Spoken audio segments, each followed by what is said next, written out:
కాక మొన్న ఎస్సీ వర్గీకరణ మీద వేసిన కమిషన్ కూడా ఎస్సీ కమిషన్ కూడా వర్గీకరణ జరగాలని చెప్పింది కదా.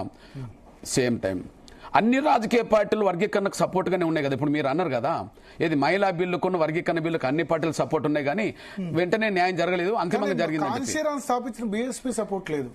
ఓకే, పార్టీ నేనేంటంటే మొత్తం అంటే అనుకునే పార్టీ. నేను ఒక విషయం చెప్పాను. అందుకనే ఎప్పుడైతే సామాజిక న్యాయం అనే అంశానికి బీఎస్పీ దూరమైందో అది బలహీనపడ్డది. మీరు గమనించాల్సిన విషయం ఏంటంటే, ఇప్పుడు కాన్షీరామ్ గారు ఏర్పాటు చేసిన పార్టీలో కాన్షీరామ్ గారు ఎప్పుడు వర్గీకరణ వ్యతిరేకించలేదు, మనం మర్చిపోవద్దు. సపోర్ట్ చేశారైనా, ఆయన సపోర్ట్ బహిరంగ చేయకపోయినా వ్యతిరేకించలేదు. నేను కలిసినప్పుడు ఏమన్నాడంటే, నేను రాజ్యాధికార పోరాటంలో ఉన్నాను, మీరు ఉన్నదాన్ని పంచుకునే పోరాటంలో ఉన్నాను, మీ పోరాటానికి నేను అడ్డు తగలా. ఎందుకు అడ్డు తగలనంటే, నా సొంత రాష్ట్రమైన పంజాబ్ లో 1974 నుంచే వర్గీకరణ అమలు జరుగుతుంది. చెమార్లు చెమారేతరుల మధ్యలో రిజర్వేషన్ పంచి ఉన్నాయి కాబట్టి నా సొంత రాష్ట్రంలో వర్గీకరణ అమలు జరుగుతున్నప్పుడు నేను మీ రాష్ట్రంలో వర్గీకరణ వ్యతిరేకించే అవకాశం నాకు లేదు. కాకపోతే నా పోరాటం రాజ్యాధికారం కాబట్టి నేను దాని వైపు వెళ్తా ఉన్నాడు. అంటే ఆయన వర్గీకరణ వ్యతిరేకించలేదు, మనకు స్పష్టంగా అర్థమవుతుంది. అదే సమయంలో ఆయన నినాదం ఏంటిది, ఎవరి జనాభా ఎంత వాళ్ళ వాటంతా అని చెప్పి కాన్షీరామ్ నినాదం, బహుజన సమాజ్ పార్టీ నినాదం ఉన్నది కదా. ఇప్పుడు మాదిగలు కోరుతున్నా, ఏ రాష్ట్రంలో ఏ కులం కోరుతున్నా కూడా వాళ్ళ జనాభా ఎంత వాళ్ళ వాటర్ అవ్వాలని కోరుకుంటుండ్రు కదా. ఇది కాన్షీరామ్ నిర్ణయానికి, కాన్షీరామ్ దృక్పథానికి అనుగుణమైందే కదా, ఎవరి జనాభా ఎంత వాళ్ళ వాటర్ అవ్వాలనేది.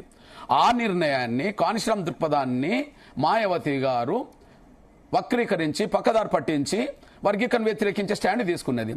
స్టాండ్ తీసుకోవడం వల్ల ఏమైంది, అక్కడ టోటల్ దళితుల శక్తుల్లో వర్గీకరణ కోరుకునే శక్తులు అక్కడ ఉన్నాయి కాబట్టి వర్గీకరణ కోరుకునే శక్తులు వర్గీకరణకు వ్యతిరేకంగా నిలబడ్డ మాయావతికి దూరం అయిపోయారు.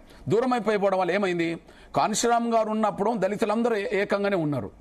ఏది మరి ఇప్పుడు మాయావతి వెనక దళితులందరూ లేరు కదా, చెమార్ల వరకే మిగిలిండ్రు. ఇప్పుడు చెమారేతర దళితులు ఎటు వెళ్ళిపోయినరు, వర్గీకరణ ఎవరైతే సపోర్ట్ చేస్తారో వాళ్ళ వైపు వెళ్ళిపోయినరు. అంటే వర్గీకరణ సమర్థించిన వాళ్ళు మాయావతి వెనుక జాతవులు ఉన్నట్టున్నారు. అరే చెమార్లు జాటవులు అంటే ఒక సామాజిక వర్గం కిందనే వస్తారు.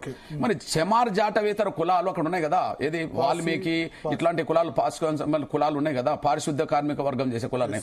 వాళ్ళు జనాభాలో ఎంత శాతం ఉన్నారు, 45% ఉన్నారు వాళ్ళు అక్కడ ఎస్సీలో. మీరు గమనించండి, 22%లో 45% అంటే మినిమం 10% కదా.